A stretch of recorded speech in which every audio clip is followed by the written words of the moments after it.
Muy buenos días, muy buenas tardes, quizás ya muy buenas noches para algunos de los hermanos. La Federación Teosófica Interamericana, domingo tras domingo, los recibimos a todos ustedes con todo el cariño del mundo. Esta mañana vamos a tener al hermano Enrique Rey, presidente de la Federación Teosófica Interamericana, al hermano Isa Jauli, ya los presentaremos más adelante, y a la hermana Teresa Terrón con la meditación. Vamos a pedirle a la hermana Teresa Terrón que por favor nos dé la invocación. Adelante, Teresa. Buenas tardes a todos. Oh vida oculta que vibras en cada átomo. Oh luz oculta que brillas en cada criatura. Oh amor oculto que todo lo abarcas en la unidad. Que cada ser que se sienta uno contigo sepa por lo tanto que es también uno con todo lo demás.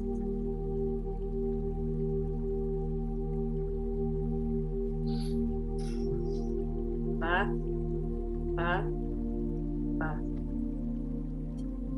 Gracias a todos. Gracias, Teresa.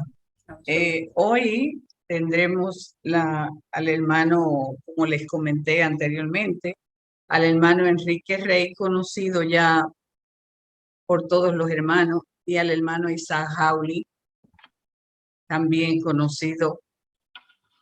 Bueno, Enrique no le gusta que lo presenten, sino un estudiante de teosofía con un deseo inmenso de servir y ayudar a todo el que se le acerca a su lado. Y Isaac siempre dice un estudiante de teosofía, no más, porque eso es lo que soy, un estudiante de teosofía. Pero esta mañana vamos a tener por ellos dos una charla bien interesante, enfrentando a los enemigos de la fraternidad. Es un punto bien interesante que a veces no lo tocamos, pero reconociendo que el mundo tiene la parte positiva y la parte negativa, y en ese círculo vivimos y nos desenvolvemos. Hoy magistralmente sé que ellos lo van a hacer, tanto Enrique como Isaac, de hablarnos sobre enfrentando a los enemigos de la fraternidad. Me alegra recibirlo y mucho más con este tema. Adelante, en este momento, Isaac y Enrique, los micrófonos son suyos. Gracias, Magali. Pues gracias a todos los hermanos por estar acá. Isaac, no sé si quieres decir algo para empezar. No, igualmente. Saludos a todos. Voy a compartir pantalla para poder poner el Bueno, pues este es el título. Vamos a hablar un poco de fraternidad, de las cosas que la obstaculizan y las cosas que la facilitan. Entonces, primero hacerle publicidad al libro de Magali, que es sobre inteligencia intuicional. Ya está en Amazon, el que quiera lo puede comprar. Es pasta dura y está barato, vale como $12 me parece. Aquí está una foto de Magali, aquí está su currículum, aquí está la síntesis del libro y aquí está el título para los que quieran entonces comprarla. Lo acompañamos en este libro Isaac y yo. También el prólogo está hecho por Gaspar y el epílogo por Cecilia. Entonces digamos que estamos todas las personas que convivimos con Magali en esta parte de la federación y las personas más cercanas a ella para este libro. Entonces nos dará mucho gusto que ustedes puedan leerlo y si no lo consiguen les podemos enviar una síntesis en PDF.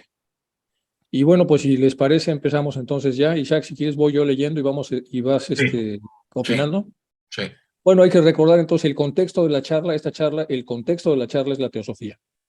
Ya lo sabemos, pero de todos modos hay que repasarlo. La Sociedad Teosófica es una organización internacional no sectaria de mujeres y hombres que están unidos por el reconocimiento del principio de fraternidad entre todos los seres. Por eso la relevancia de la charla. Aparte de eso, no tiene ningún credo, ninguna creencia obligatoria. Su asociación se basa en el fundamental respeto del derecho a la libre investigación, una consecuentemente gran valoración de tolerancia y una preocupación general por el bienestar presente y progreso futuro de la humanidad y de todos los seres sencientes. La sociedad existe para ofrecer las enseñanzas de la sabiduría. Esto es importante. Aquí empieza la razón de ser. La sociedad existe para ofrecer a quien quiera recibirlo las enseñanzas de la sabiduría. Tradición conocida como teosofía. Esta enseñanza, que es de origen y edad desconocidos, afirma la unidad de toda la vida, la universalidad de la ley y la esencial divinidad del hombre. Esta es la sabiduría oculta en todas las grandes religiones del mundo. A los miembros de la sociedad se les ofrece la oportunidad y el estímulo necesarios para que puedan estudiar las enseñanzas de la teosofía en su presentación antigua o en su presentación moderna. Pero se les deja en plena libertad para aceptar, rechazar o reinterpretar, es decir, aceptar, rechazar o reinterpretar estas enseñanzas de acuerdo con su propio y personal criterio. Y aquí están los objetivos que todos ya conocemos acerca de la sociedad. Isaac. No, pues ya la definición lo dice, podemos pasar adelante. Bueno, en los 3 objetivos saben formar el núcleo de fraternidad, que es lo que nos interesa para la charla, universal de la humanidad, sin distinción de raza, credo, sexo, casta o color. ¿Qué tan fraterno o antifraterno quiero, puedo o suelo ser? Esa es como la gran pregunta existencial para los que estamos en esta charla. Bueno, para poder ser fraterno, primero tengo que conocerme qué tan fraterno soy, y esto es para poder entonces abonar sobre mi ser fraterno. ¿O qué tan fraterno? Bueno, el autoconocimiento para mi ser antifraterno. Entonces hay que conocer las dos opciones, la que nos lleva al cielo y la que nos lleva al suelo, el suelo que no tiene prácticamente ninguna señal de la florescencia de la vida. Esta es la pura introducción y vamos a arrancar entonces, si les parece. Vamos a empezar con el corazón compasivo. Entonces, tratemos de mejorar un poco la calidad de la relación con todos los seres sencientes, porque en vidas futuras esto va a continuar. Es decir, el primer insight que nos da este autor en relación a la fraternidad es que debemos fraternizarnos. Se llama Alexander Berzin. Perdón, tenemos que fraternizarnos con lo que realmente somos. Somos viajeros que venimos de lejos, hemos reencarnado en todo, hemos estado en todos los reinos y hoy estamos acá y mañana estaremos también en algunas otras partes. Por eso es que hace estas observaciones o sugerencias. Entonces, que tratemos de mejorar un poco la calidad de las relaciones que tenemos, porque en las vidas futuras esto va a continuar. Quizá no estemos totalmente preparados para manejar este tipo de soluciones, de situaciones en este momento, pero podemos tener la esperanza de estarlo después. Si no estoy ahora, no importa, conforme la madurez que pueda yo alcanzar vida tras vida, el día de mañana lo estaré. Hoy soy lo que soy, pero antes he sido lo que fui. Si pensamos en vidas múltiples, en vidas futuras pasadas, caemos en la cuenta de que he pasado por todas las edades, he sido joven, maduro y anciano. Puedo relacionarme con personas de cualquier edad porque yo he pasado por todas las edades. Por eso debería de poder apreciarlas. He sido de todas las razas y de todas las nacionalidades. He pertenecido a todas las culturas. Caer en cuenta de esto nos permite relacionarnos con todos los grupos y sentir que tenemos relación con todos ellos porque yo he sido parte de todos ellos. Isaac. Bueno, es obvio que aunque aquí se habla de que he sido de varias vidas futuras, pasadas, múltiples vidas, etcétera, el nivel de mi madurez diría mucho sobre esa calidad de experiencias. Puede ser que sean pocas las vidas, pueden ser que sean medias o muchas. De acuerdo al concepto teosófico, la madurez del alma está muy determinada por la cantidad de vidas que se han tenido. Eso nos hace que hayamos experimentado en diferentes sexos, en los sexos masculino, femenino, y en diferentes razas, lugares, trabajos, actividades, desde tiempos inmemoriales. Pero aquí cabe aclarar que no todos tenemos el mismo nivel. Algunos han tenido múltiples, como dice acá, vidas, y nos esperan más. y otros tenemos pocas vidas y nos esperan mucho más, para por lo menos tener cierto nivel de madurez. Es ahí donde la luz y la oscuridad, la fraternidad o la antifraternidad se presenta como resultado de esta madurez. Y nos da, por supuesto, un concepto muy definido de la posición en la que me encuentro. O sea, puedo ser antifraternal en ciertos aspectos o en general, o puedo ir ya ascendiendo a una fraternidad cada vez más firme y más clara con mis congéneres. Todo dependerá de esta madurez y los aprendizajes que nos da la madurez de experiencias en vidas. Sí, Enrique. Ok. Vamos a empezar entonces con el propósito para mi actual vida. Estoy ahí en medio de todo este mundo de encarnaciones ya pasadas y las que vendrán. Y en este momento, en esta encarnación, en esta sociedad teosófica, tengo un propósito para mi vida actual. Entonces, ¿qué es eso del propósito? Desde el momento del nacimiento, cada ser humano busca sentido en la felicidad. Se dice que mucho del propósito es poder estar en armonía y en felicidad. ¿Por qué? Porque no queremos sufrir. El cuerpo físico, que es proveedor de una gran cantidad de sufrimientos, entonces tratamos de vivir con salud para no sufrir, y luego en la parte mental, que es mucho más compleja, entonces tratamos de evitar hasta donde sea posible los conflictos y los sufrimientos. Esto no se ve afectado ni por las condiciones sociales o de educación, ni por las ideologías. Desde lo más profundo de nuestro ser, simplemente deseamos ser felices y estar en paz. La felicidad presupone estar en paz, dormir tranquilo, disfrutar con el bienestar ajeno. Aquí empieza lo importante, disfrutar con el bienestar ajeno. Ser amable con los demás y con uno mismo. Estar para los demás, estar presente, colaborar, no juzgar, comprender, tolerar razonablemente a las personas agresivas e intrusivas, en fin. En la sociedad que hemos construido no es tarea fácil, pero tampoco imposible. La felicidad es un estado emocional caracterizado por sentimientos de alegría, de satisfacción y de plenitud. Si bien la felicidad tiene muchas definiciones diferentes, a menudo se describe como un estado que involucra emociones positivas y satisfacción en la vida. Este es el sentido general de un ser humano de acuerdo a múltiples autores. Si lo trasladamos a la teosofía, entonces mucho del sentido que tenemos tendrá que ver obviamente con las proposiciones fundamentales y con el contexto de lo que ya habíamos mencionado. Es decir, nosotros podemos entonces agregar al sentido personal el sentido teosófico y vamos a encontrar entonces una tranquilidad con las obligaciones que como teósofos tenemos. Isaac. Bueno, es obvio que todos anhelamos la felicidad, pero se presenta una disyuntiva casi en todos entre aquello que yo deseo, la felicidad, la paz, la tranquilidad, el disfrute de lo que hacen los demás, o sea, el contentamiento con la vida en general. Y para eso yo elaboro o trato de elaborar un modelo personal que cumpla con esa línea de desarrollo. Pero por otro lado nos encontramos con lo que soy realmente. La lucha entre lo que quiero ser como personalidad y lo que soy es lo que determina que esa felicidad por lo menos temporalmente se aparque y enfrentemos pues, los conflictos de lo que soy realmente ante la imagen de lo que yo quisiera ser y trato de acercarme y por la frustración de que en ciertos momentos me comporto como lo que soy. Una lucha entre el anhelo de ser más íntegro, más tranquilo, más lleno de paz y amor por todos los seres, y en lo que realmente me encuentro envuelto, no digo no solamente las cualidades, sino aquellas deficiencias y debilidades que a todos se nos asoma, pero que tratamos de esconder ante la imagen que queremos, a veces muy artificial, de aparecer ante una sociedad en la que necesito acercarme con ese talante.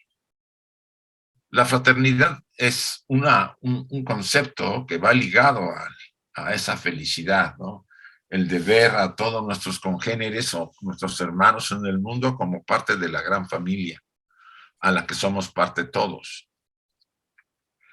Pero como ocurre entre las familias y los hermanos, las diferencias y deficiencias personales nos hacen luchar constantemente. Y si en la familia es muy común, pues ya se imaginarán ustedes con aquellos que vienen fuera del círculo familiar y que pueden parecer, pues no solo amigos, sino extraños, conocidos, y de ahí vamos alargando el círculo, ampliándolo. Y ese elemento que nosotros anhelamos ser, de tranquilidad, de paz, de fraternidad, pues se va reduciendo por las mismas características de lo que soy realmente. Ser verdaderamente auténtico es verme tal como soy y aceptarme a pesar de que no cumplo con esa imagen que yo me he proyectado casi siempre de manera artificial. Sí, Enrique. La felicidad es un concepto complejo, como ya lo comentó Isaac. Se divide en dos. La felicidad y sufrimiento son dos categorías principales, la mental y la física, que ya se comentó. La mente, sin embargo, tiene esa peculiaridad, cada hecho que nosotros vivimos en esta vida y, por supuesto, en la parte reminiscente de todo lo que hemos vivido antes. No importa lo pequeño que percibamos, sino que lo percibimos y lo evaluamos. Por ello debemos dedicar nuestros esfuerzos más serios a obtener una paz mental, es decir, estar en armonía, como ya lo propone HPB. Cuanto más nos preocupamos de la felicidad de los demás, mayor es nuestro sentimiento de bienestar. Es una fórmula.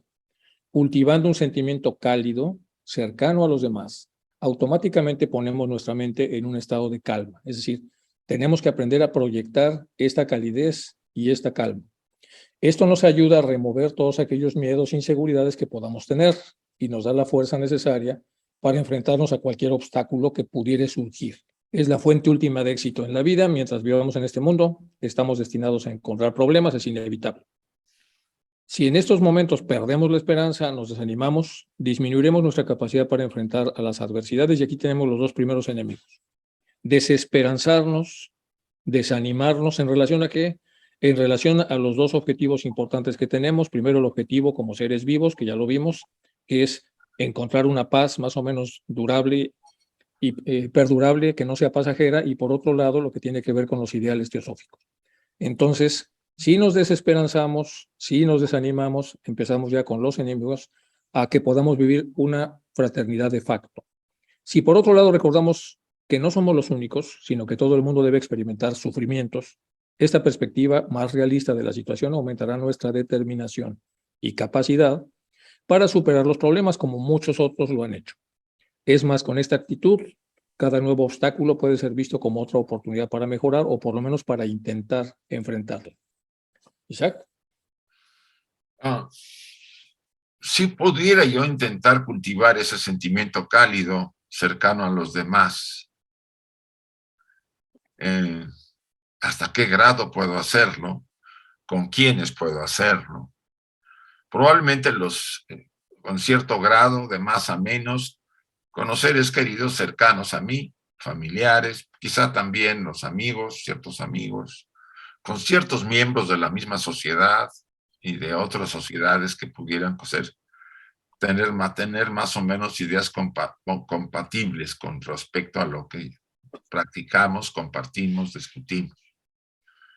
Pero el simple hecho de querer ser cálido, cercano, y automáticamente ponernos esa mente en calma requiere no solo el bagaje que se comenta en las imágenes anteriores de la madurez del alma, ¿no?, sino la determinación de ir, vamos a decir, limando las asperezas de desesperanza, de desánimo y por supuesto de prejuicios y condicionamientos que en el entorno en que hemos vivido hemos sido educados. Es un ideal el querer ser más cálido y estar cerca de los demás y tener contentamiento ante la vida. Pero la realidad nos muestra que a veces son altibajos, ¿no? A veces hay una condición muy poderosa, muy fuerte para ir en esta línea, y a veces estamos con bajo energía, desanimados, ¿no? Yo recuerdo que Regine Meta decía que una de las cualidades importantes del buscador serio es el estar animado, ¿no? Más que animado, con tener cierta capacidad de estar exaltado, contento, tener esa decisión de seguir adelante y mantenernos firmes en el proceso, a pesar de que habrá momentos difíciles. La cercanía a los demás también tiene sus pros y sus contras, debido también a esta madurez. Y debido a la madurez yo podría proyectar en algunos, pues sí, esa cercanía, y en otros, pues me podría yo a juzgar quizás y a generar diferencias o remarcar diferencias que no me llevarían o me alejarían de esa fraternidad que estamos pretendiendo. Más que buscar un enemigo exterior, yo diría que los enemigos están dentro de nosotros, de cada ser humano. Algunos tenemos ciertas características que nos hacen rechazar la fraternidad en forma indirecta, no tan abierta. Otros de plano son directas, ¿no? Pueden profesar ideas de amor y comparación, y amor y compasión por los demás, pero en un momento dado esos elementos se ven empañados o limitados, porque no me parece que esa persona responda o tenga ciertas características que no caen en aquello que yo considero que debe ser para que yo sea fraternal. No es tan simple. Más que la persona soy yo. El enemigo principal lo tengo dentro de mí. Sí, Enrique. Bueno, ya sabemos que el amor es una energía, magnéticamente hablando, que produce atracción. El odio produce repulsión, por lo menos así nos lo presenta Bhagavan Das. Y entonces hay aquí un par de ecuaciones, como ya comentaba Isaac. Una que debemos aplicarnos a nosotros mismos y otra que podemos aplicar a lo exterior. La ecuación primaria, entonces, es ¿qué debo aplicarme, atracción o repulsión, respecto a lo que yo encuentre que tengo de destructor o respecto a lo que tengo de constructor? Si yo aplico atracción a mi parte destructiva, entonces esto está en negro. Si yo aplico atracción a mi parte constructiva, entonces está en azul. Si yo aplico repulsión a mi parte destructiva, estoy en azul. Y si yo aplico repulsión a mi parte constructiva, estoy en negro. Entonces aquí hay un primer discernimiento de 4 campos que es importante hacer. Yo tengo la posibilidad de mostrar atracción o repulsión y tengo la posibilidad de conocerme, por lo menos en cuanto a mi capacidad destructiva y mi capacidad constructiva, es decir, mi capacidad erótica y tanática. Y aquí la capacidad de amar o de odiar. Y con esto ya podemos empezar a tener más o menos una idea de cómo trabajar la fraternidad hacia adentro y es hacia afuera. Esto es cómo es él o cómo es ella, cómo es lo externo. ¿Qué tan destructor es esa persona? ¿Qué tan constructora es? ¿Y qué debo hacer y qué debo aplicar? Una mayor atracción, una mayor repulsión, hasta encontrar lo que son las distancias óptimas. Estos son los 2 modelos que se puede más o menos, en los que podemos bucear respecto a cómo serían las ecuaciones para que nosotros podamos de alguna manera conocernos y conocer a los demás y luego actuar en consecuencia, que es esta parte que está aquí. Isaac. No, está bien, no tiene mucho que... Lo que acabo de decir tiene que ver con eso. Bueno, y entonces aquí tenemos el centro, el punto central en el que estamos, aquí tenemos el círculo que define a una persona con su interioridad, aquí tenemos las 2 fuerzas, atracción y repulsión, y lo que se está diciendo en esa ecuación es mostrar atracción, por ejemplo, hacia la tolerancia, y mostrar repulsión hacia la intolerancia, y luego entender que la intolerancia está más vinculada al ego inferior, la tolerancia está más vinculada al ego inferior, todo lo que une, o gran parte de lo que une, la mayor parte está vinculada al ego superior, y todo lo que desune y divide, pues normalmente está más vinculado al ego inferior. Y luego aparecen las ecuaciones ya más compuestas. Si yo estoy permanentemente fluyendo en lo difícilmente tolerable porque estoy juzgando, eso suele caminar solo hacia lo intolerable. Y después de lo intolerable a la fractura, y después de la fractura a la división, y entonces queremos decir que ya estamos caminando hacia acá. Si yo encuentro a la hora de bucear en mi interior que estoy en una situación difícilmente tolerable para mí o para varios, entonces desde aquí lo puedo arreglar hacia la parte de la tolerancia y entonces podré otra vez estar de alguna manera involucrado con el ego superior. Trabajar para bajar la intensidad de lo difícilmente tolerable en mí y en los otros. Entonces aquí viene el trabajo para bajar la intensidad de lo difícilmente tolerable y así no seguir caminando en este pozo. Si fracaso en la intención de bajar la intensidad de lo difícilmente tolerable y en mí en los otros, pues ¿qué hay que hacer? Hay que hacer momentáneamente una distancia óptima para poder trabajar interiormente y después de que lo haya trabajado, regresar a las distancias habituales que tengo con mis principios interiores y con lo externo. Isaac. No, pues en realidad volvemos a la misma atracción-repulsión que todos tenemos. Suena de alguna forma accesible rechazar, ¿no? Para caminar hacia difícilmente tolerable en mí e incluso aplicar una distancia. No vamos a negar que cada quien actúa según piensa que está correctamente actuando. Estamos hablando en términos generales de la población. Habrá quien piense con toda la intención de maligna, ¿no? De ser intolerable. Pero en general la mayoría creemos que actuamos bien y muy probable que a veces hagamos de resultados de nuestra conducta que son rechazadas, son atacadas, juzgadas por los demás. Y es ahí donde nosotros, tomando en cuenta la relación hacia los demás, en esta búsqueda de la fraternidad o de esos enemigos que están en nosotros y que no podemos negar que también los hay fuera de nosotros, porque en todos está lo intolerable, y la repulsión, ¿no? O sea, eso no está marginado, no está detectado solamente a mi persona, sino que ya lo vemos en parejas, ¿no? Las parejas se acercan porque uno es extrovertido y otro es introvertida, entonces se complementa. Hay cosas que son muy parecidas, pero otras no lo son, y eso es lo que genera la atracción entre dos seres humanos. Pero cuando los dos son intolerables o hay repulsión o tienen ahí una serie de elementos que son mayoría, no hay mucho futuro de que esa relación se mantenga.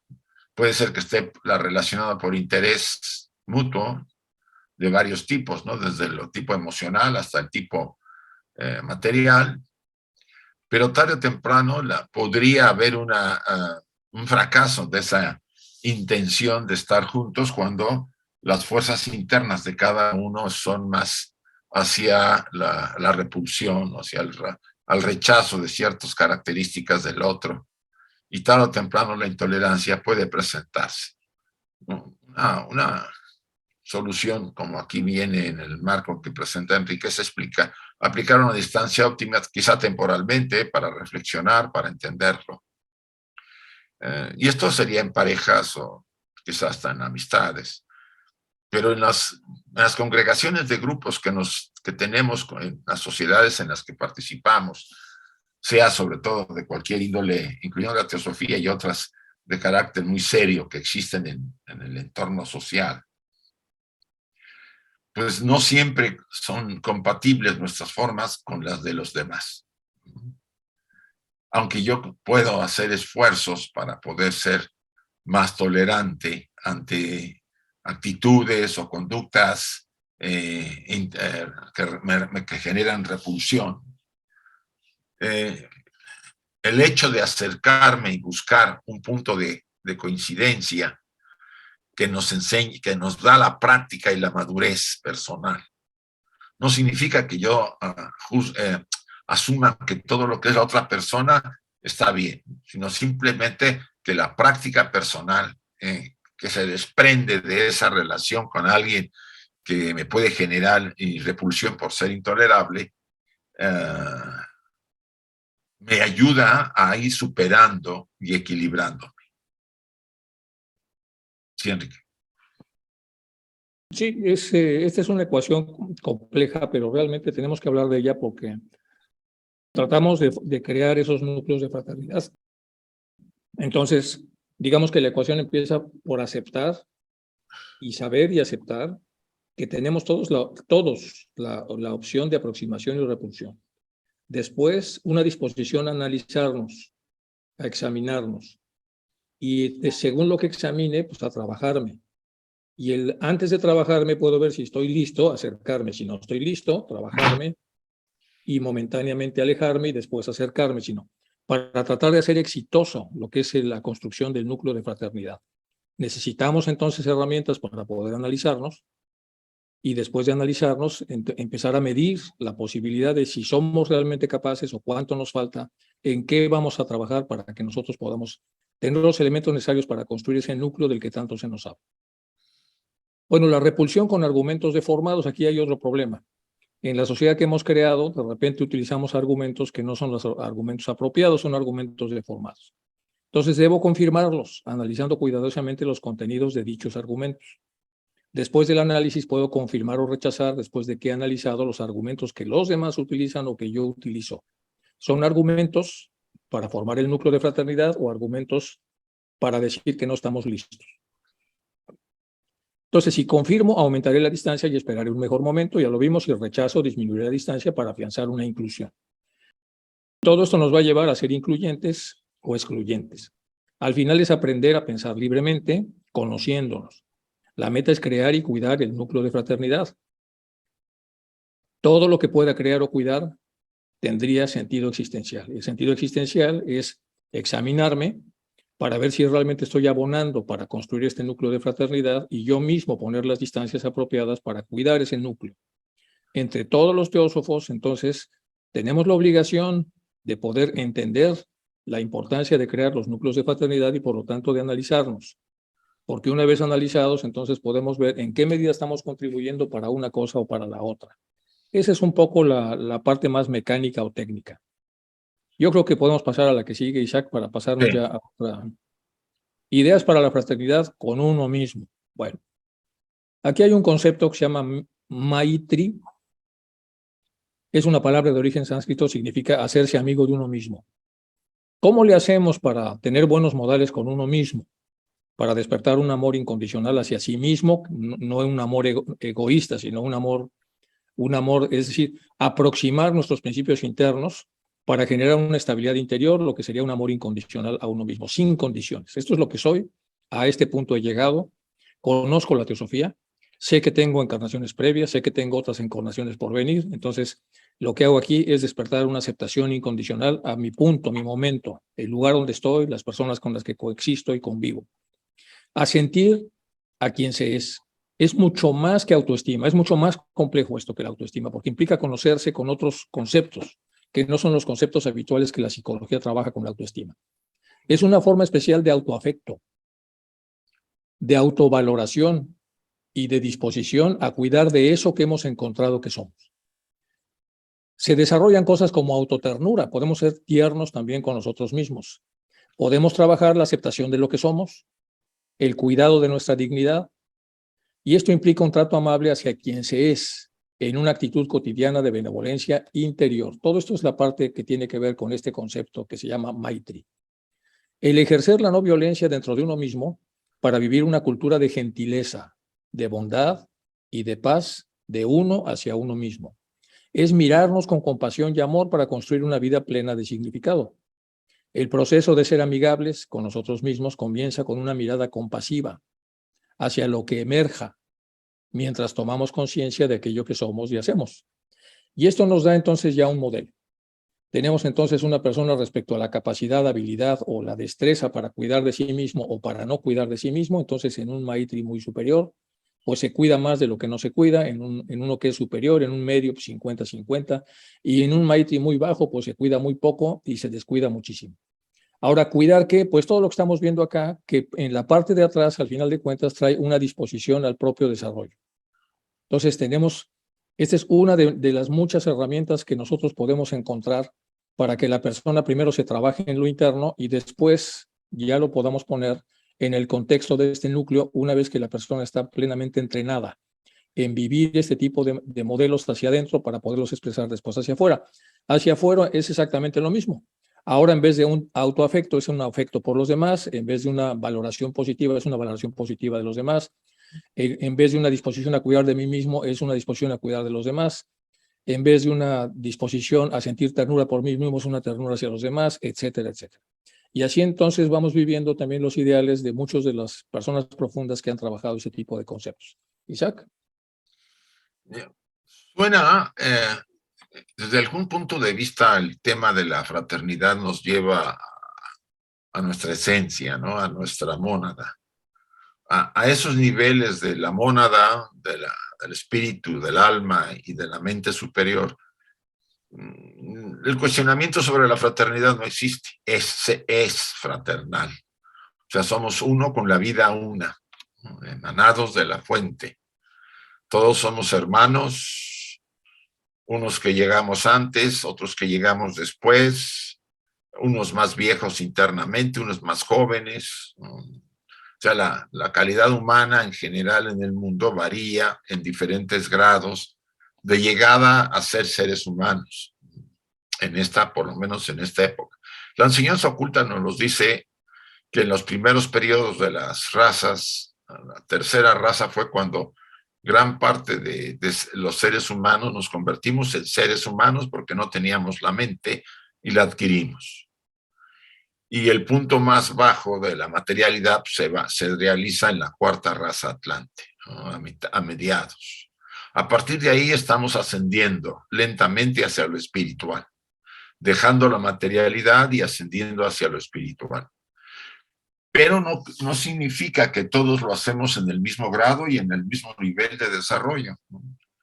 Los más avanzados, y eso significa los más maduros, tienen como vamos a decir, ese anticipo de llegada y de madurez que les permite ser más con una matriz muy superior o medio alto, ¿no? Y eso encontramos en la humanidad, pues, héroes y heroínas que nos muestran esas capacidades de amor, de esa disposición a cuidar de uno mismo y de mirarnos y nos compadecernos.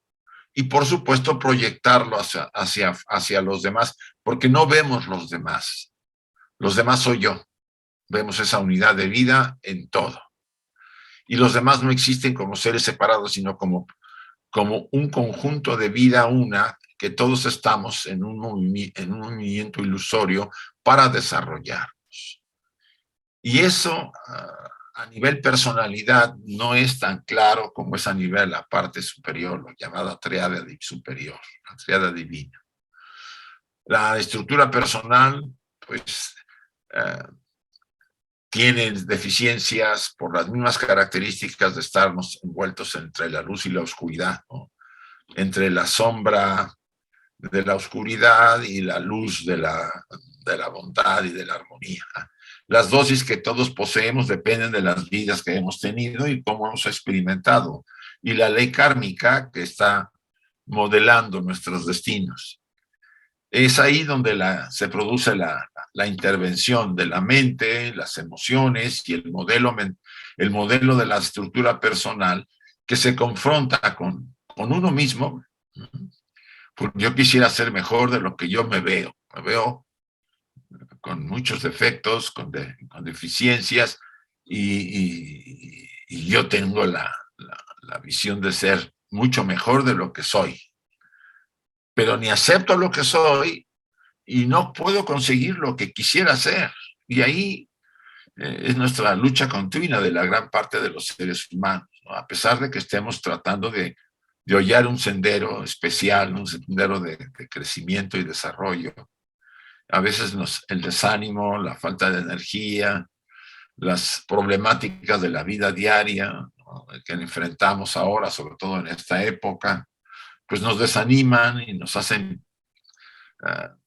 sentir que hay cierta frustración, cierta culpabilidad por no lograr ese nivel de superar debilidades, pero también compromisos externos que nos distraen, ¿no? En general, las palabras parafraseadas de Napoleón y del Buda son reales, ¿no? Es más fácil triunfar en 100 batallas que triunfar sobre nosotros mismos. Pero eso no significa que no se pueda dar. De ahí la larga peregrinación que traemos de vidas para ir superando en cada ocasión, en cada etapa, en cada experiencia, como hombres o como mujeres, ciertas experiencias, ¿sí? Y ir madurando, ¿no? Y eso lo podemos ver en muchas cosas, que ya no recurrimos muchos de nosotros a la violencia, sobre todo contra nosotros, ¿no? Nos aceptamos más, ¿no? Nuestras deficiencias no es que las tolere en el sentido de decir, bueno, ahí está y no me importa, no, al contrario, las observamos y las vigilamos y queremos superarlas para que nuestra relación con nosotros mismos sea más equilibrada y menos idealizada. Lo siguiente será hacia lo exterior, ¿no? Si yo me acepto y estoy atento a esa salud interior hasta donde se pueda, a esa compasión y amor para construir una vida plena de significado, lo más probable es que yo lo pueda proyectar hacia afuera, porque lo que soy es proyectable hacia afuera. No voy a convertirme en algo que por mucho que yo aparente hacia afuera, tarde o temprano se verá la realidad. O sea, ser auténtico, ser coherente, parte del proceso me lleva a que me convierto en aquello que anhelo. Y la influencia hacia los demás seres es patente. Sí, Enrique. Bueno, fraternidad universal. Es el primero de los objetivos de la sociedad teosófica, formar el núcleo de fraternidad universal de la humanidad sin distinción de raza, creencia, sexo, casta o color. Y aquí la pregunta es, ¿por qué se nos propone esto? Si todos en la unidad ya somos fraternos, ¿por qué se nos propone entonces que formemos un núcleo fraterno? Bueno, esto es un cuestionamiento de hacia dónde va dirigida los seres que se han dispersado. Necesitan trabajarse interiormente para que una vez trabajándose interiormente puedan recuperar esa identidad. La identidad en donde estamos hermanados, como ya lo comentaba Isaac, con la unidad. Lactancio dice que todos los hombres están unidos por vínculos de fraternidad por la razón de que Dios es el Padre común de todos. De ahí viene la palabra de fraterno, de fratello, de hijo. En efecto, nuestro verdadero yo, el espíritu individual que reside en el interior de cada hombre, es una chispa o partícula de esa eternidad, por decirlo así, del espíritu universal, siendo ambos idénticos en esencia, tanto la chispa como la eternidad, y debido a esta unidad de origen y esencia, todos los seres humanos son esencialmente idénticos en ese nivel, a pesar de la gran diversidad que ofrece su condición externa, que es este otro nivel. Entonces, por un lado tenemos ese nivel, pero también tenemos este otro nivel que es donde generamos problemas, donde generamos karmas, donde generamos una serie de consideraciones que retrasan nuestro proceso evolutivo. Por lo tanto, entonces, aquí viene un tema de comprensión complejo y ya nos acercamos a lo que tiene que ver la mente superior, la mente inferior con todo esto. El tipo de vibración que queremos generar y qué es lo que habita en cada una de estas dos situaciones. Porque si lo que habita es la separación, entonces nos vemos obligados dentro de esa separatividad a generar un núcleo de fraternidad para reconocernos otra vez en esa unidad esencial. Pero si ya vibramos alto, entonces, como ya comentó Isaac, nosotros ya estamos en eso donde ya ni siquiera es un concepto, sino es una realidad. La realidad de que se entiende que somos uno con la totalidad. Isaac. Bueno, es cierto que la esencia es fraternal por su naturaleza, vamos a decirlo así. Nuestra triada divina es fraternal. no ve las diferencias, no ve la separatividad. Pero el ego personal, que es como algo que cuelga de la tríada superior, solamente colgando de un hilo que le llamamos antakarana, tiene libre albedrío y tiene libertad. El libre albedrío es aplicable de acuerdo al grado de madurez, y casi todos actuamos por ignorancia, ¿no? Cuando rechazamos a otra persona porque no nos gusta su color de piel o por su ideología, o porque no encaja con nuestro modelo mental que tenemos de la gente, ¿no? Que debe responder a ciertas conductas y actitudes, y la rechazamos y llegamos incluso a calificarla de determinado, ¿no? Hay una serie de palabras muy de cada país para generar esa diferenciación del que lo dice hacia los que lo está diciendo, y casi siempre es para reducir o hacerlos sentir menos de lo que son, ¿no? Esa poca fraternidad de la estructura personal sí responde al grado de madurez de cada uno de nosotros, ¿no? La personalidad está para madurar, para enfrentar experiencias que le vayan haciendo, vayan permitiendo que se acerque a la visión espiritual fraternal.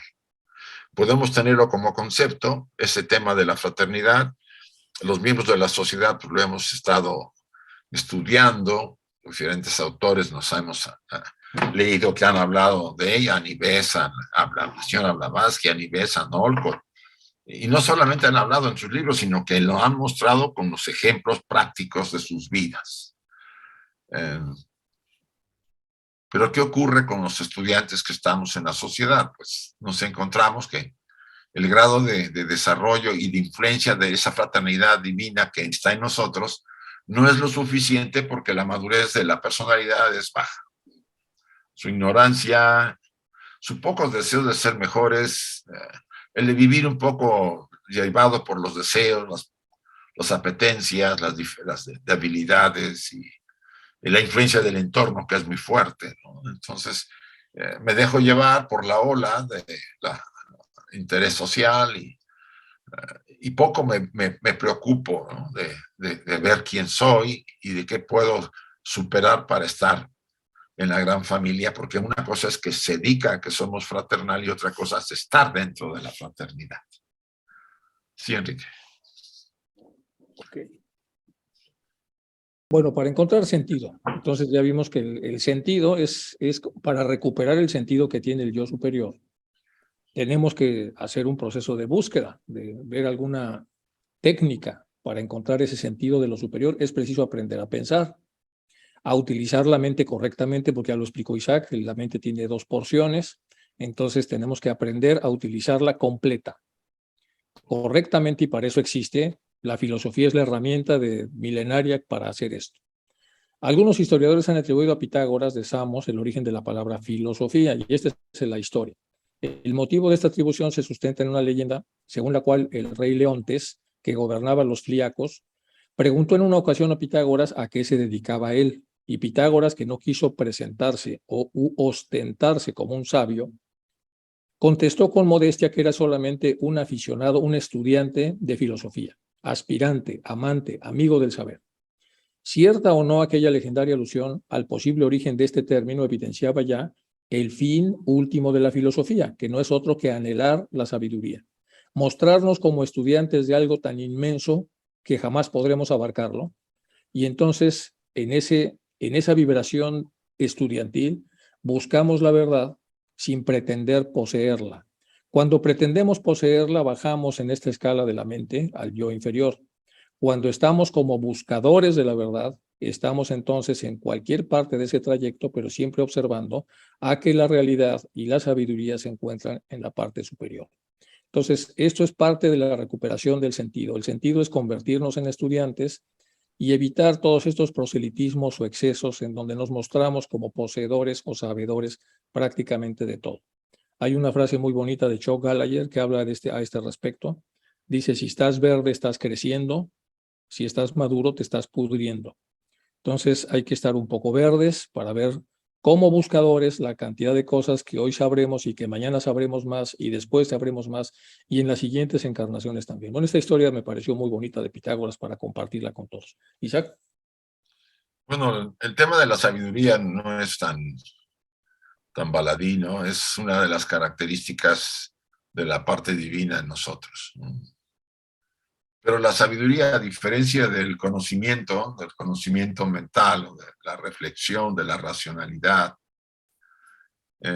no se aprende solo leyendo libros o yendo a oír conferencias o yendo a talleres, etcétera. Todo eso puede influir, pero lo que realmente hace una persona sabia, y eso viene desde el pasado, de vidas anteriores, que poco a poco va creciendo, son las prácticas, las experiencias, el enfrentar las lecciones críticas que nos presenta la vida, ¿no? Los eventos críticos, dirían los administradores de las empresas, ¿no?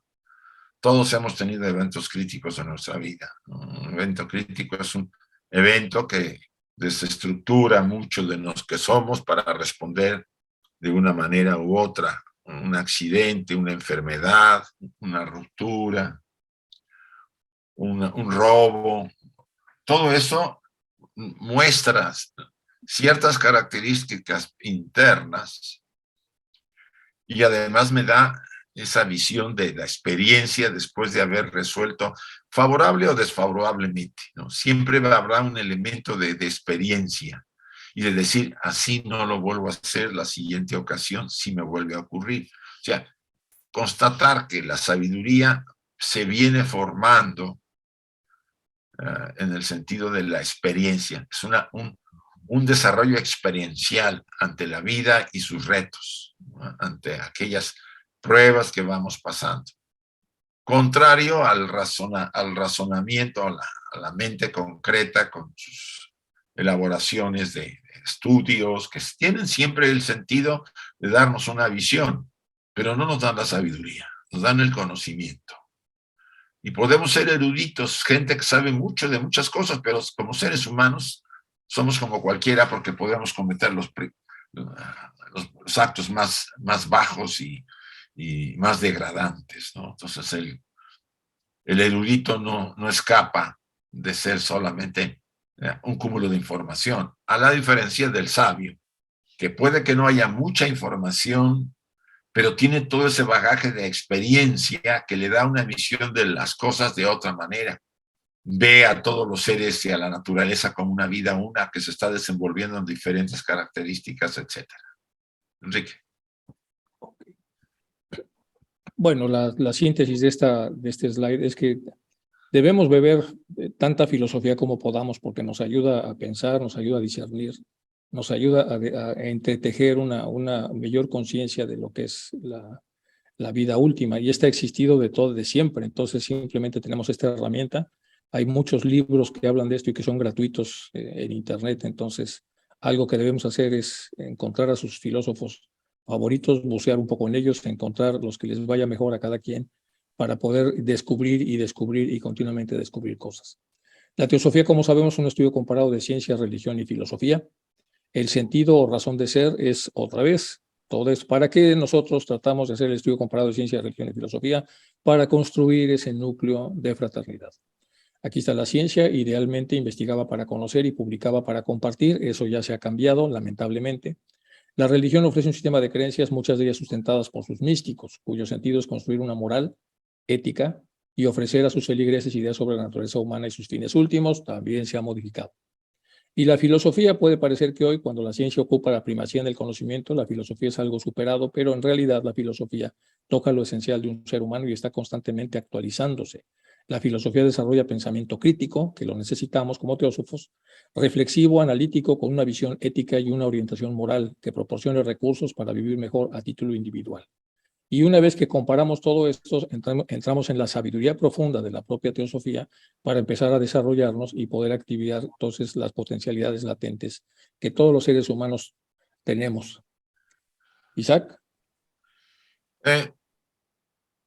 Pues sí, podemos encontrar que hay personas que tienen un cuerpo, una edad física joven, pero sustentan una natural filosofía, una forma de ver el mundo muy desarrollada, ¿no? Y uno se pregunta cómo lo aprendió, lo traía, ¿no? Ya había un cierto desarrollo, como decía Platón.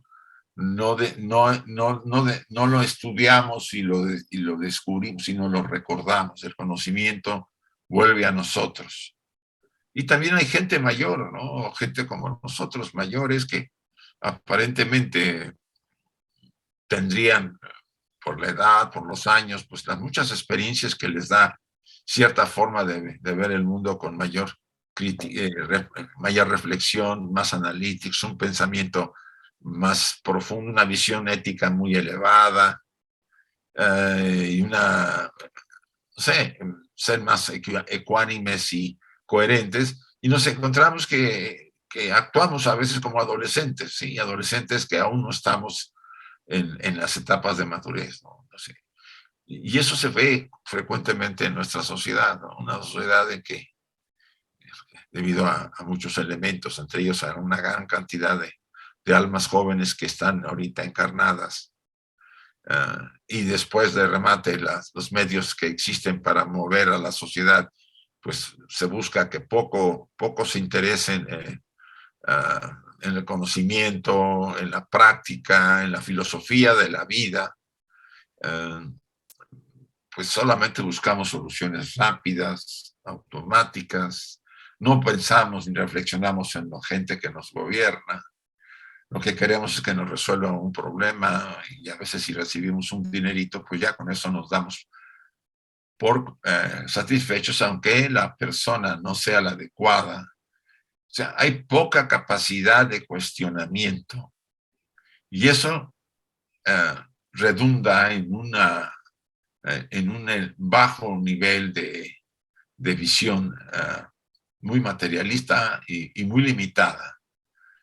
No es todo así. Quizá por eso el núcleo de la fraternidad que tanto pretende la sociedad teosófica y que se ha ido formando desde su fundación, esté influyendo en todos los que estamos cerca de esta enseñanza. ¿Por qué no dije? No era un lujo, sino que todos debían ser fraternales, porque pues creo que ya se vislumbraba la dificultad de la madurez de todos los humanos que nos acercamos a la enseñanza. Pero si ese núcleo es fuerte, predica con el ejemplo, no se conforma con inducirnos al estudio solo, sino que también nos muestra un ejemplo, una forma de vida muy ecuánime y que se puede alcanzar, que no es un reto imposible, el entusiasmo es mayor. Y es ahí porque una de las posibles respuestas a la formación de ese núcleo. Sí, Enrique. Sí, aquí lo importante es el sentido, la razón de ser para construir el núcleo. Y por supuesto la ciencia, pues la ciencia me puede dar herramientas, pero siempre medidas a través de este sentido. ¿En qué medida la ciencia que leo me ayuda a construir ese núcleo de fraternidad? ¿En qué medida la religión que profeso hace lo mismo? ¿Y en qué medida la filosofía que conozco hace lo mismo? Después lo pasamos al conocimiento teosófico sin perder el sentido. Y si lo perdemos temporalmente, lo metemos en cuestionamiento porque todo cabe dentro de esta diversidad. Pero tenemos que ser críticos para entender entonces cuál es la ruta, cuáles son las ofertas o las propuestas que se nos hacen, cuáles son estos mentores o voceros creíbles, que así se llaman ahora los científicos, cuáles son las contradicciones en las que incurren y cómo nosotros, de una manera pasiva o más activa, aceptamos o rechazamos lo que ahí vemos, sin darnos cuenta que al hacerlo estamos cargándonos otra vez la construcción de ese núcleo de fraternidad. Porque hay mucha de la ciencia actual, como dice Isaac, materialista, que lo que hace es dividir la relación de esto con las demás herramientas que los seres humanos tenemos para conocer.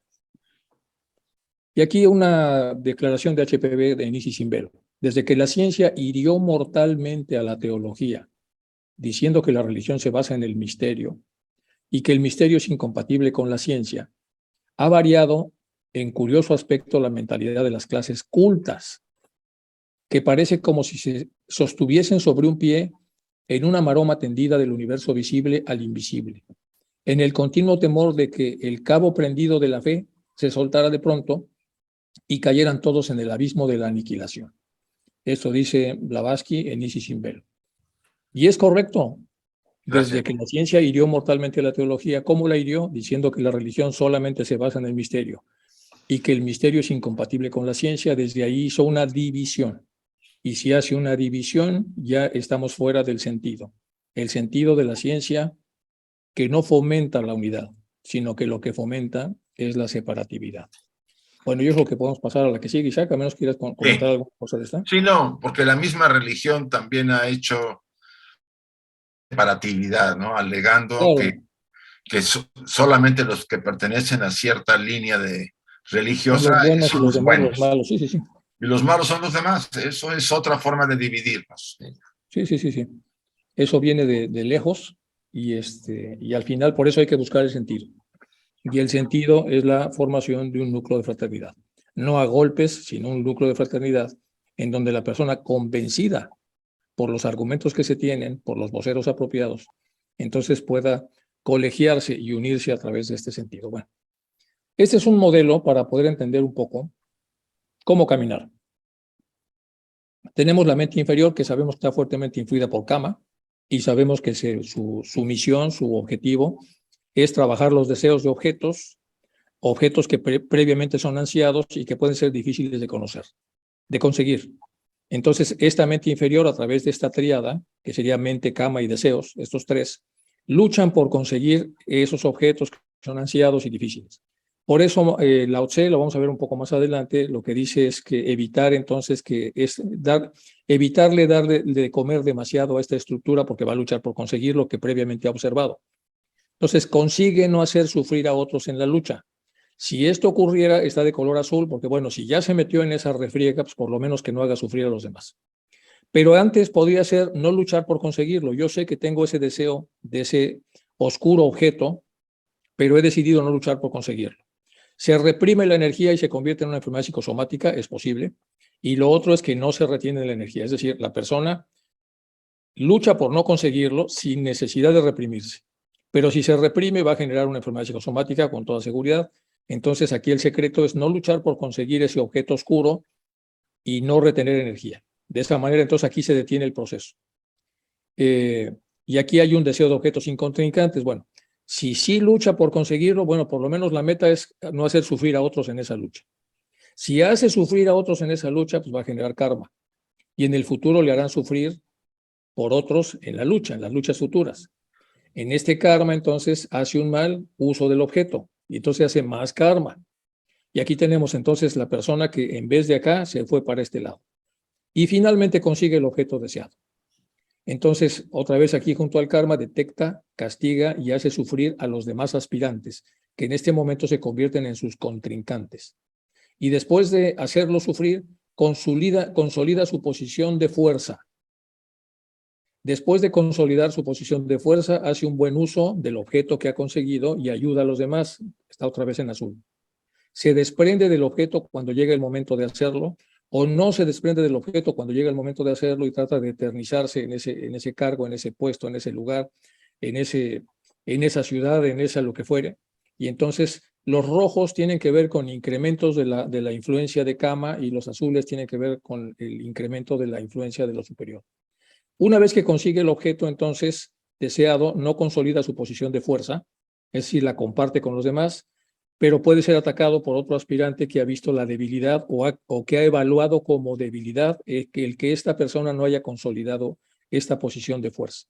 Por lo tanto, los asesores, si estamos hablando de política, le van a recomendar a este que sí consolide su posición de fuerza, porque si no la consolida, entonces puede ser atacado otra vez por el Kama. Bueno, ese es el mundo que hemos construido. Es un mundo muy complicado, las fuerzas son muy difíciles de aplacar o de normalizar, y mucha de la solución está en los primeros pasos que están en esta zona. Si nosotros entendemos que desde esta zona podemos parar esto, o bien si ya arrancamos todo esto, que tenemos que hacer una serie de remiendos para que por lo menos no salgamos tan raspados por el karma y encontrar las zonas azules, entonces entenderemos que la vida es bastante complicada, como ya lo mencionó Isaac, para poder salir tablas en muchos de los problemas y de las cosas que la vida misma nos pone enfrente. Isaac. Bueno, la lucha por conseguir cosas creo que está en todos los humanos. No hay persona, sea miembro de la sociedad teosófica o de alguna otra sociedad de carácter espiritual o político o profesional, al pueblo en general, todo ahí manejan la lucha para conseguir pues, sobrevivir cada día, la lucha para conseguir satisfactores personales y para su familia, la lucha por tener estabilidad en un mundo complicado y conflictivo, es una lucha permanente. Y las características de esa lucha es que si yo lastimo y hiero a otros, pues definitivamente para poder salir adelante y conseguir lo que quiero, pues voy a tener que pasar por la experiencia kármica de retribución.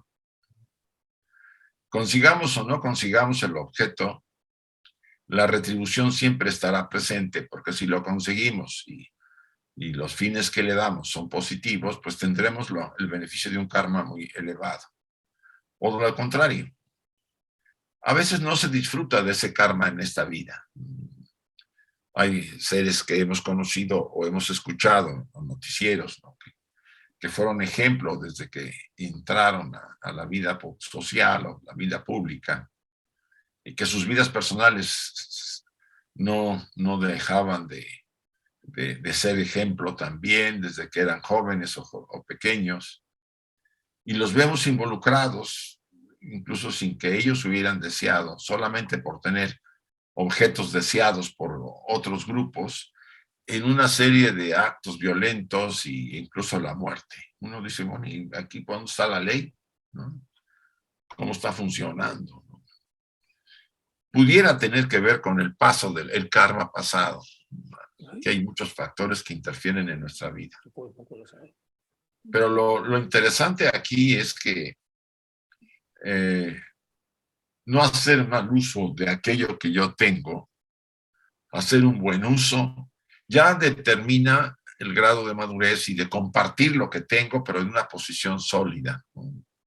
Ese sería lo ideal.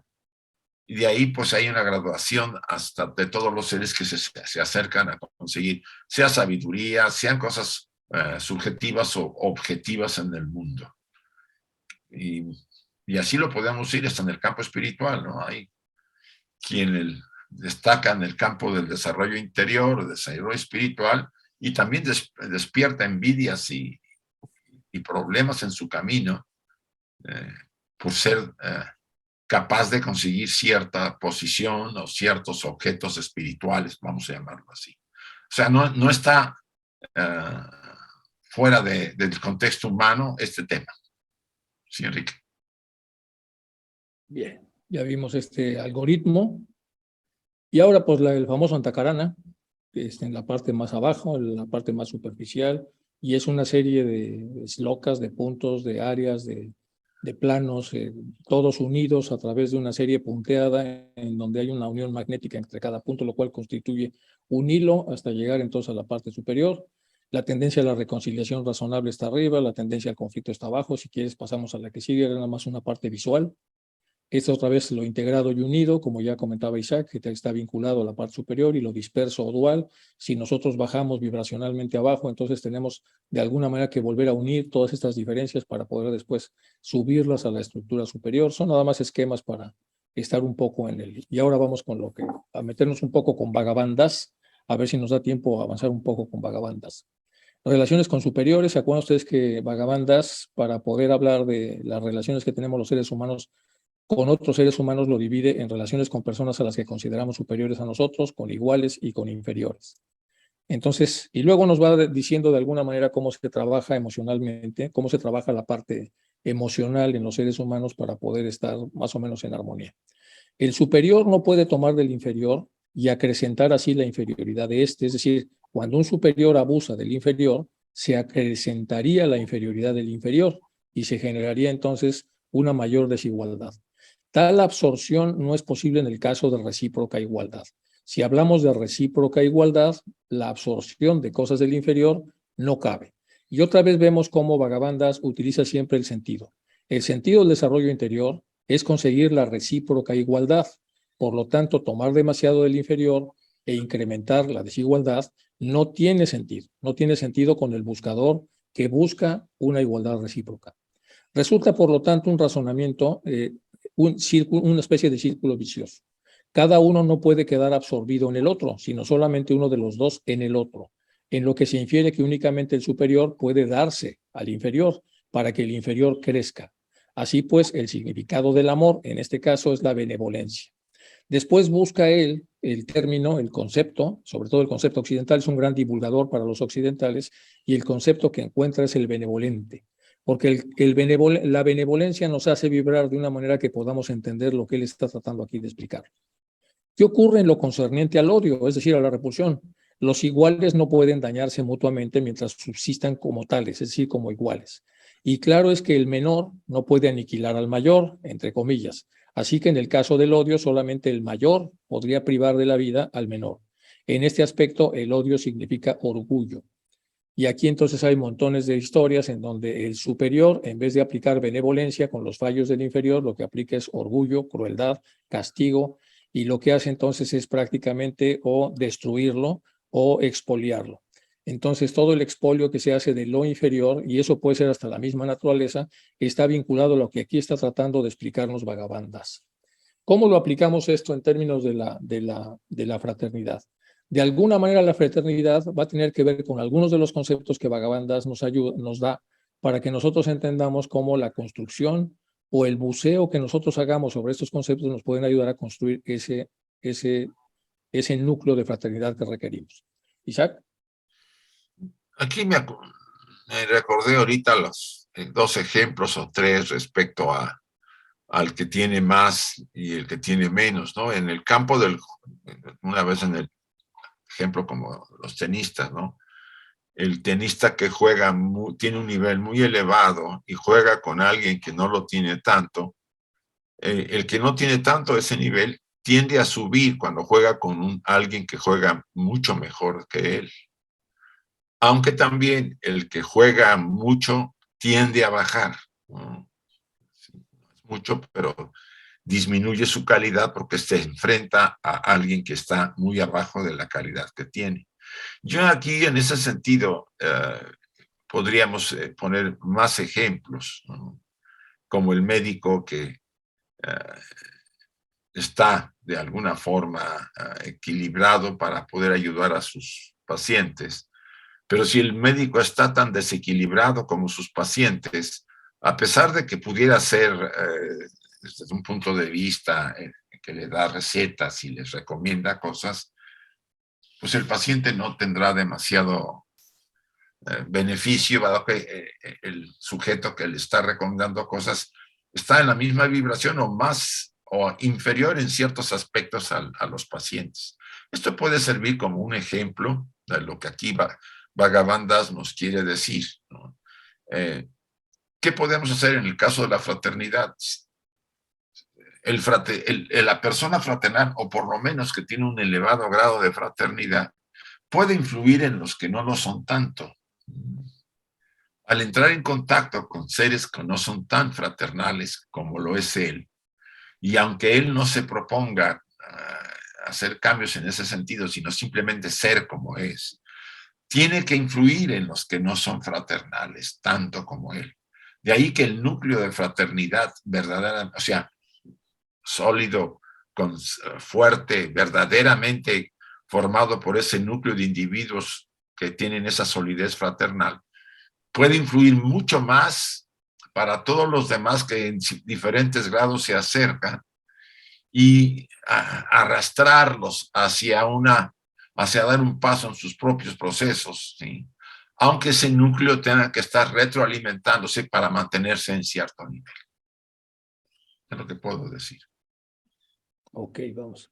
Desgraciadamente la palabra orgullo, estamos hablando de lo que divide y bifurca, no expresa ocasionadas por el odio directo, son mucho más numerosas que los sacrificios de la propia vida motivadas por el amor. Bueno, en la sociedad de la que ya hablaba Bhagavan Das, es decir, hace muchos años.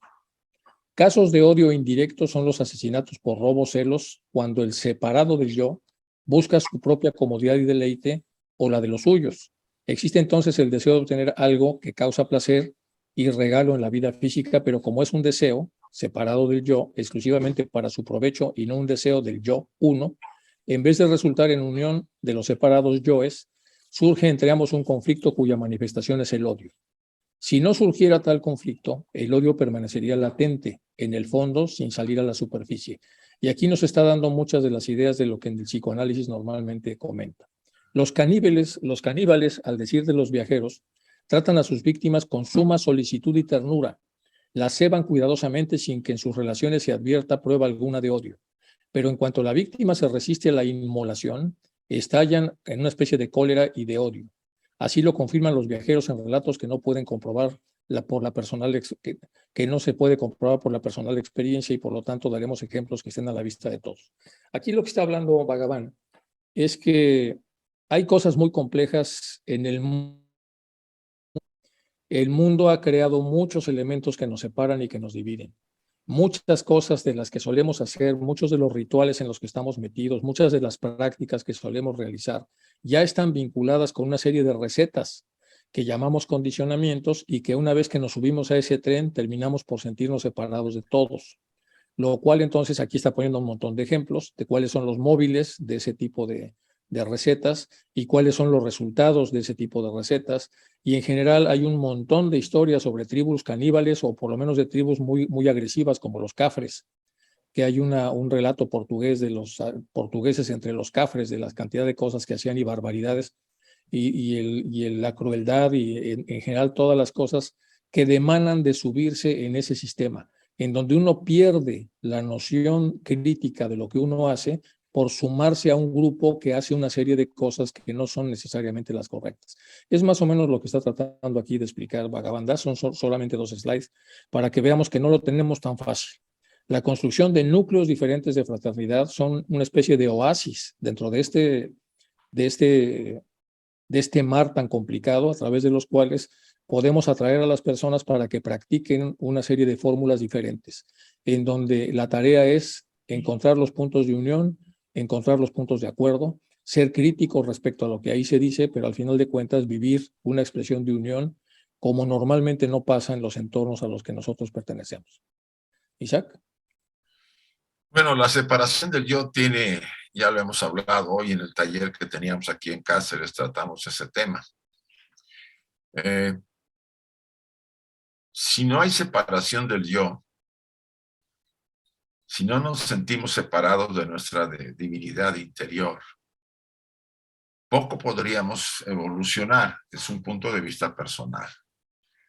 Y uno se pregunta por qué. La personalidad en su estructura tiene hasta cierto punto libre albedrío, si podemos llamarlo así, y libertad.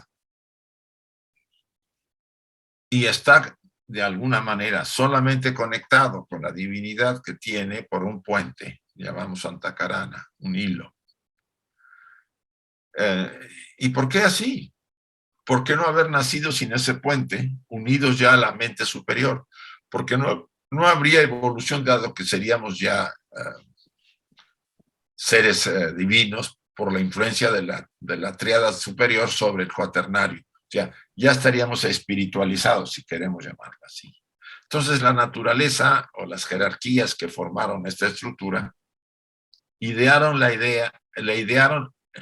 el concepto de mantener a esta ilusoria personalidad semi-separada de la divinidad interior. Solamente por un canal la comunicación se mantiene. Ese canal, por supuesto, tarde o temprano, cuando avanza la personalidad en su desarrollo, se destruye y se une la mente concreta con la mente superior. Pero mientras eso no se realiza, nosotros enfrentamos experiencias en cada vida tratando de superar las retribuciones de otras vidas y de nuestros actos, tanto para bien como para mal. Y eso nos permite, con esa, entre comillas, libertad de estar separados, evolucionar, equivocarnos en nuestras decisiones, porque si ya estuviera yo conectado con lo superior, no habría decisiones ni buenas ni malas, habrían las que deben ser, y la espiritualidad estaría fluyendo sobre mí. No sé si esto es claro, pero para mí tiene sentido la separatividad, aunque nuestras enseñanzas teosóficas nos hablan que es un anatema. Sí, es un anatema a medida que el estudiante va avanzando y se va dando cuenta de que no hay separatividad, de que es una ilusión temporal para poder experimentar y crecer. Es todo. Bueno, yo creo que vamos a, pues casi ya A tenemos cerrar, sí. cerca de hora y media, entonces déjenme ver nada más qué más cosas podemos poner.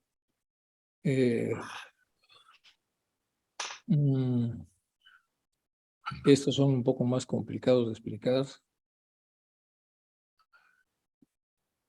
Ok, bueno, el legado teosófico que nos ayuda obviamente a conocernos y a vivir el núcleo de fraternidad y cómo viene aquí en secuencia, hasta que llegamos a, aquí estamos los estudiantes buscadores y en general todas las obras que tenemos, con las que podemos contar para poder vivir en nuestro propio desarrollo. Aquí son más cosas de Bhagavan Das, ya nada más para terminar.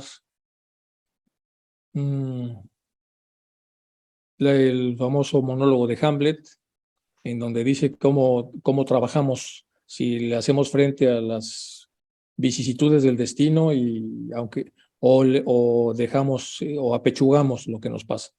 Y es un monólogo súper profundo que ha sido interpretado por un montón de gentes. No nos va a dar tiempo de moverlo tampoco. Déjenme ver, reflexión del integrante. Esto es más de Bhagavan Das, con algunos de los sellos postales que existen en la India sobre él. Y luego de Lao Tse, algunas cosas importantes que tienen que ver con lo que ya estamos hablando. Por ejemplo, quien se sostiene de puntillas no permanecerá mucho tiempo en pie. Quien da largos pasos tampoco puede ir muy lejos. Quien se exhibe carece de luz. Quien se alaba no brilla. Quien se ensalza no merece honores. Quien se glorifica no llega. Para el Tao, estos son excesos. Son como excrescencias y restos de comida que a todos repugnan. Por eso quien posee el Tao no se detiene ante ellos. Bueno, ya cada una de esas sería para muchísima reflexión. Y esta es una frase muy bonita. Bueno, el consejo final. Convicción, pues obviamente en tratar de entrar en la fraternidad y buscar todas las herramientas que nos permitan formar ese núcleo. La voluntad, la fuerza para realizarla. Y esto es lo que dijo Gandhi alguna vez. Dicen que soy héroe. Yo, si soy débil, tímido, casi insignificante, pero si siendo como realmente soy, o sea, tímido, débil y casi insignificante, hice lo que hice, imagínense lo que pueden hacer todos ustedes juntos. Mahatma Gandhi. Bueno, juntos otra vez como núcleo de fraternidad. ¿Algún comentario final, Isaac, para que pasemos a las preguntas porque tenemos ya hora y media? Sí, apostar por el núcleo de fraternidad es lo que todo estudiante de teosofía que se está comprometiendo con la enseñanza y el legado estamos haciendo. Este núcleo que influya en los que todavía no tienen clara el concepto y que se pueden, vamos a decir, dejar llevar por esta inspiración. Parafraseando a Krishnamurti, ¿no? Si usted cambia, cambia el mundo. Si el núcleo se forma, el núcleo influye no solamente en los miembros de la sociedad que no están dentro de ese núcleo, sino de todos los seres que nos rodean. O sea, trabajar por eso, sin escatimar esfuerzo, es un compromiso de todo estudiante de teosofía y que no deberíamos relegarlo y solamente centrarnos en el estudio. Tiene que ver con la práctica, con llevar a cabo la práctica de la enseñanza y con atrevernos a influir y ayudar a los demás. Eso es todo, Enrique. Bueno, voy a dejar de compartir para poder pasar a, si es que hubiese alguna pregunta o lo que fuera. Gracias, hermano. Bueno, alguna pregunta que creo que tendremos muchas, pero alguien que quiera comenzar las preguntas, por favor. Andrés. Fred tiene la pregunta. Andrés. Andrés, Gracias. perdón. Andresito, ¿cómo anda usted? Pase adelante al salón. Sí, gracias. Gracias, Isaac. Gracias, Enrique. Una pregunta. En el primer objetivo de la teosofía, que es igualdad de creencias, sexo, color, religión. Como que faltó ahí algo de el poder, ya sea en sus distintas acepciones, como es el poder económico, tecnológico, militar, etcétera, porque el más poderoso siempre domina al menos poderoso. Como que faltó incluirlo ahí en el primer concepto de la teosofía. Es cuanto, Isaac y Enrique. Pues, Isaac, ¿quieres que yo lo conteste? Sí, sí. Mira, hay una gran... Primero, esa es la declaración como aparece en las obras teosóficas, y es como se ve. Yo creo que el poder está implícito. Tiene que ver con estas situaciones que desquician a los seres humanos cuando las tienen, el poder, el dinero, el prestigio, la fama, todo ese tipo de cosas normalmente te mueven mucho porque son inversiones sobre el yo inferior, y como son inversiones sobre ese yo, te obligan a vibrar ahí para utilizarlas. George Orwell, el que hizo la granja de los animales, que vivió en la Unión Soviética y que luego escribió en 1974, él tiene toda una disertación sobre el poder, y dice que cuando está hablando él con el personaje más importante de esa novela, le dice, es que el poder es para utilizarse, porque si no se utiliza se pierde todo el sentido. O sea, la gente gana poder para utilizarlo, si no el poder se haría estéril. Y entonces, bajo esa perspectiva, que es la perspectiva de Orwell, que es un hombre, digamos, con una cabeza bastante compleja, pero de alguna manera como es una cabeza interesante, la manera como él expresa en sus novelas, entonces puedes ver que el exceso de poder y el uso que des a ese poder, por supuesto que es muy, muy ponzoñoso. Sin embargo, para poder hacer las transformaciones que necesitas para tu desarrollo, también necesitas un tipo de poder que está asociado a la voluntad de un ser humano. El canal apropiado del poder interior para poder vivir la experiencia del desarrollo es a través del ejercicio de la voluntad. El poder hacia afuera, que es la cantidad de relaciones o de economía o lo que fuere, o de conocimiento que tienes por encima de los demás, es un tema más del yo inferior. Yo creo que está implícito, Andrés, no creo que deba explicarse de una manera peculiar, simplemente está diciendo que no hay distinción de razas, de credos, que debemos vivir esa unidad independientemente de las diferencias aparentemente. Están unidos en las diferencias, aparentemente de las diferencias que evidentemente las hay. Tú estás vibrando en la intención de unirte con toda esta gente como en una familia, donde se unen los abuelos con los nietos, con los hermanos y con los primos, porque lo que priva es lo que es común entre todos y no necesariamente lo que es diferente entre todas las personas que están ahí. Es como yo lo veo. Está bien. Sí. ¿Alguien más? Gracias, Enrique. Mario, gracias a ti. Gracias, Isaac. Sí, Andrés.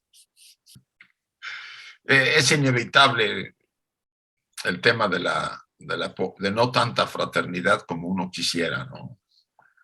El maestro mismo en una de las cartas nos dice, ¿acaso creen ustedes que es la primera vez que se sientan en una mesa, lo voy a decir con mis palabras, a estudiar teosofía?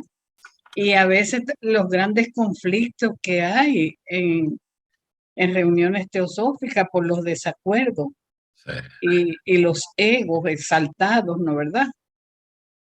Eso pasa y uno llegamos a veces de la calle recién llegados a la sociedad y queremos llevar lo que nosotros traemos de la calle a la sociedad y que sea válido. Sin embargo, al pasar el tiempo nos damos cuenta, wow, qué errada estaba yo, que creía que yo tenía la razón y definitivamente me faltó tolerancia, por X o Y razón. Entonces, entrar en ese núcleo de fraternidad es quizás ver y visualizar a esa esencia búdica o a esa mente superior, como ustedes lo han dicho en este momento, esa parte tan linda que tenemos, pero que a veces no nos deja ver claramente porque la personalidad se proyecta muy fuertemente y nos ciega. Sí, o sea, creo que todos los que hemos estado trabajando en la sociedad de hace años, podemos constatar que ha habido hermanos y miembros muy fraternales, podemos sacarlo, y cuyas características pues no son repetitivas tan frecuentemente. Y también la lucha de los egos personales se pueden dar, ¿no? Aunque en términos generales sí sentimos que la mayor parte de los miembros en la sociedad, si no lo son totalmente, están tratando de serlo, y lo vemos en nuestras relaciones, ¿sí? Y eso no evita que haya diferencias, conflictos. A mí siempre me viene el ejemplo de la orquesta sinfónica, ¿no? Cada uno toca su instrumento, pero todos tocamos la misma melodía, ¿sí? Cada uno con el instrumento que es su estructura y la nota que debe dar. Y la armonía que se produce cuando la melodía es de fraternidad es una colaboración de todos. Pero no dejamos de ser diferentes, como decía Ginara Hadassah, unidos en nuestras diferencias. Pero esas diferencias en un marco de tolerancia, de paciencia, de compasión, de servicio, que son las prácticas necesarias en todo estudiante.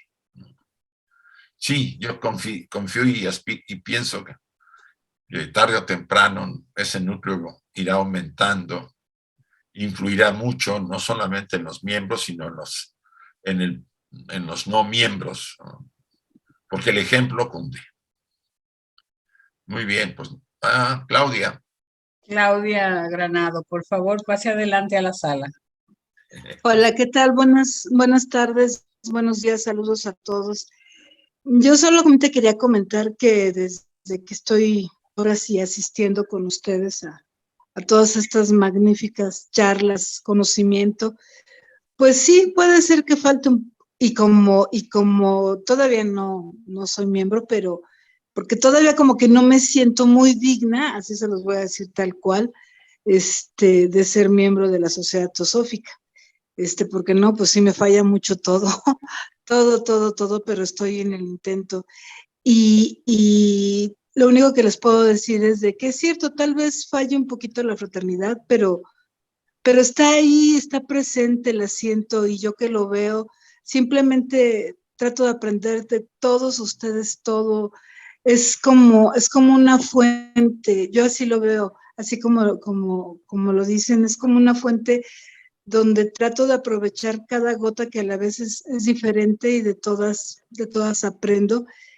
Y pues, ¿qué más les puedo decir? Que estoy muy agradecida aprendiendo de la fraternidad. No será perfecta, pero creo que tal vez estamos todos ahí. Bueno, yo me incluyo, aunque todavía no estoy, pero me incluyo, y nada más darles las gracias por demostrarme que la fraternidad empieza así, por uno mismo, empieza desde ahí, y pues nada más, eso es todo. Muchas gracias a todos.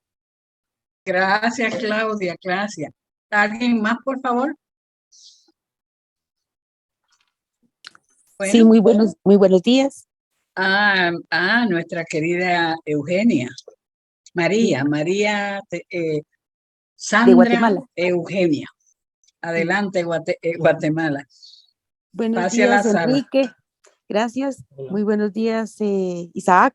Excelente compartir que nos han dado. Ha sido una cosa. Yo entré un poquito tarde, pero lo que pude escuchar realmente me ha dejado mucha enseñanza, pero tengo una duda con relación a cómo enfrentar a nuestros enemigos en fraternidad. Logré llegar cuando empezaban a hablar sobre el esquema de Maitri, ¿verdad? Cómo nosotros podemos, pero en resumen, cómo poder poner en práctica, porque estaba viendo también lo de cuando las personas ya vienen, que son personas jóvenes, pero tienen una vida madura en comunicación, pero cómo enfrentar nosotros o cómo modular nuestro ego, o cómo todos tenemos parte de este ego. ¿Quién me puede ayudar en esta duda?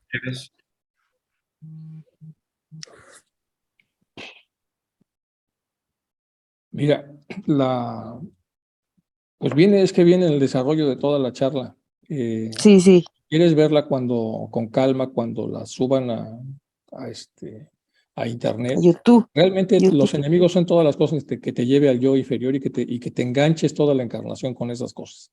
Muy bien. Porque si te enganchas ya no te va a dar tiempo entonces de resolver las cosas al final de la encarnación, para que puedas vivir la experiencia de poder transitar en espacios más altos de ese Antakarana que ya mencionó el doctor Hawley. Entonces, al final es eso, es diferentes vías para entender qué es lo que pasa, y entender a través de reflexiones de muchas personas como las de Lao Tse y otras cosas, qué es lo que se puede hacer para vivir una vida inteligente. Y en esa vida inteligente, saber determinar o dejar una parte de esta energía para lo que tiene que ver con cosas del yo inferior, pero dejar un guardadito de energía para trabajar también las cosas superiores. Y esa es una de las puertas que permite la propia teosofía. Y entonces, ¿cómo evitar que estos enemigos te bajen y te bajen y te bajen continuamente, y así la vida se te acabe sin poder observar los enormes beneficios de la completitud que somos? Entonces es parte de la idea de esta charla, cómo esclarecerlos, observarlos, enfrentarlos y llevar una vida más equilibrada y más estable. Quizá cuando veas la charla completa, ahora que se suba a YouTube, le puedes, y si en caso de que no verla, pues escríbenos y con mucho gusto te daremos alguna retroalimentación. ¿Te parece? Gracias, muy amable. Gracias. Al contrario. Gracias por todo. Gracias, hermana. 1.000.000 de gracias.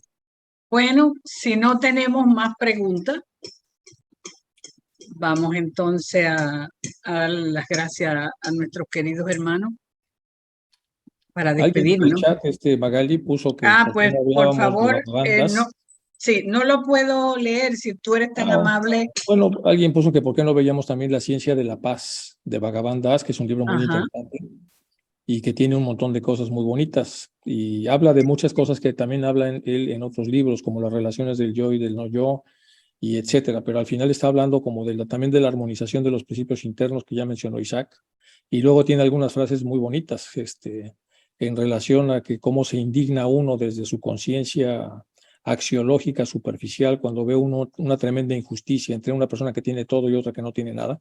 Y dice, ¿cómo enfrentar eso? Pues muy fácil, enfrentándolo como si fuera un maya completo. No podemos ver como real, porque si no es que no creemos en el maya. O sea, es un libro interesante. Bueno, alguien lo puso, estoy de acuerdo. Fui yo, fuiste Enrique, y se los mandé a Galia y a ustedes dos. Gracias. Para que cualquiera que esté interesado, es que Bhagavan Das es extraordinario. Sí, es impresionante. Claro, lo que más conocemos es la ciencia de las emociones, pero la ciencia de la paz es la que te llega. Mira aquí. Gracias. Gracias, Gaspar. Gracias, Gaspar. Y estaba yo buscando esa parte que es muy bonita, y ya ahorita que estaban hablando, pero ya la encontré, aquí está. Dice, la igualdad de todos los jivas, no solo por el sentido de la semejanza de los resultados de placer y dolor al cabo de largos periodos, sino también en cada momento aparece cuando se considera desde el punto de vista del absoluto. ¿Cómo es posible la horrorosa injusticia, dice Bhagavan Das, la indecible y horripilante crueldad de que uno fuese realmente pobre, débil y despreciable, y otro fuese realmente rico, fuerte y honrado? Pero vean los adjetivos que pone. En cambio, toda idea de injusticia se desvanece al considerar que son tan aparentes como los personajes de un drama escénico las transitorias diferencias entre el sabio y el santo, el rey y el soldado, el amo y el esclavo, el dios y el hombre. Está hablando de la parte mayábica, dice, y yo entiendo de lo que dice Bhagavan es que una cosa es estudiar 20 veces lo que es maya y otra cosa es vivir y comprender que todo esto es mayábico. Y eso sí me gustó, qué bueno, Gaspar, sí, el libro es todo Bhagavan es muy complicado, yo también. No, Bhagavan es lo que la ciencia de la paz es mucho más difícil. Más complicada, sí. Pero ese es el reto, es el reto, que lo podamos entrar en lo profundo de nosotros. Integrar, claro, lo que dice, porque tiene unas rutas súper interesantes. Sí. Así es, muchas gracias. No, pues nada. Gaspar. Gracias. Y es una cosa que la debemos tener tan clara, pero estamos en el proceso evolutivo, pero vamos ayudándonos. Gracias por la charla. ¿Alguien más, por favor? Y gracias por el libro, Gaspar. A veces es difícil conseguir ese libro. Se pone difícil conseguirlo. Sí, cuando lo de España se acabó, en Cuba quedaba uno y se deshizo uno. Y ahora veo que el hermano de Alicante, López Bueno o algo así, termina en Bueno. No me acuerdo ahora el nombre de él. Lo había editado y lo digitalizaron. No lo he leído, no sé si está igual al que yo cuando era jovencito. A mí ese libro junto con La ciencia de las emociones fueron para mí extraordinarios y los guardé hasta que se deshicieron. Eran de la primera época del siglo XX y en la humedad de Cuba se deshicieron. Pero ahora los tengo, los busqué digital y están los dos. Lo que no he revisado bien, La ciencia de la paz, pero creo que esté bien. Okay. Hay una hermana que dice que si lo pueden compartir para poder dárselo Está a la puesto. Sociedad Teosófica Cubana. Entonces, hermana, está en el chat. Usted Está en el puede chat, lo puede bajar acceder. todo el que quiera. Exacto. Pueden acceder ahí y tener eso y guardarlo como no lo guarden, no. Estudienlo como un tesoro. Junto con La ciencia de la emoción, llevarlo a la vida. Exacto. Estudienlo con todo el amor del mundo. Porque parte de esto discutimos en el taller que Enrique y Isaac pudieron por fin llegar a dar a República Dominicana. Y es que si nosotros como estudiantes de teosofía pensáramos, habláramos y actuáramos desde ese mental superior, quizás la vida fuera un poquito más llevadera. Claro. Más llevadera. Y ese libro de Vagabanja le va a ayudar muchísimo, nos ayuda mucho. Porque no hay que cogerle miedo. Al principio da más miedo que La ciencia de las emociones. Sí. Pero como es más profundo, nos lleva a la paz y de verdad lo vivimos. Sí, exacto. Bueno, entonces vamos a despedirnos, no sin antes recordarle que dentro de un rato tendremos al hermano Gaspar Torre con el compendio de la doctrina secreta y más tarde tendremos a la hermana Lucila con el grupo de la oración de sanación. Por favor, los esperamos. Gracias, mil gracias Isaac y Enrique por esta ponencia. Gracias, mil gracias. Gracias, mil gracias por estar ahí a todos los domingos para aprender un poquito más. Así es que nos vemos la semana que viene con el mismo amor y cariño para poder aprender y seguir ayudando a esta humanidad. Somos un núcleo, pero un núcleo que la humanidad necesita mucho. Así es que hagámoslo bien para que seamos útiles a la humanidad. O si no lo hacemos bien, lo mejor posible. Amén.